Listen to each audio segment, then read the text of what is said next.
The ZANU PF President Mnangagwa has abandoned his bid for a 2030 vision, succumbing to military pressure in favor of his deputy, Vice President Chiwenga, who is expected to take over in 2028. Sandabina mashoko anobuda vanhu vachita madebates, vanhu vachitsakanyasa kunzwisa kuti zvii zvauda kuzama kuita, pandobva wasubscribe like or turn on the bell icon.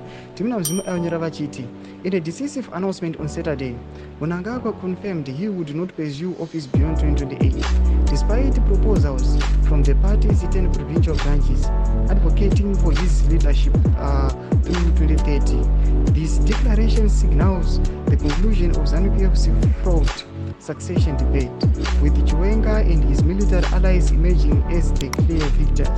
Mnangagwa's commitment to adhering to constitutional limits was made during the closing of the 21st ZANU PF annual National People's Conference in Bulawayo.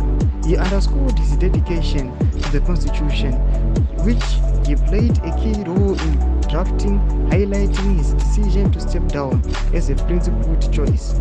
Presenting the party's resolutions, ZANU PF Secretary for Legal Affairs Patrick Chamisa relayed Mnangagwa's stance, stating, His Excellency had a hand in the drafting of the current constitution. He is a constitutionalist and he has made it clear that he will abide by its provisions with no intention of serving beyond 2028. Thomas Kwanobuda Nyongo panapa tukunoti some other people they are not believing it. Vachiti aiwa aringori mashoko ekuita kuti vanhu vasakurumidza kujamuka kana kuita sei. Zvatirikunoti panapa they are hinting kuti aiwa VP Chiwenga ndo vachatega, but vamwe vari kuti hakuna zvakadaro, hazvimboitiki, aiwa vanenge vari kuda kungoti timbodzika. Machimoti semafungiro enyu muri kudiwa pamusoro pechitiko ichi. Vhena kume section yedu, subscribe, like,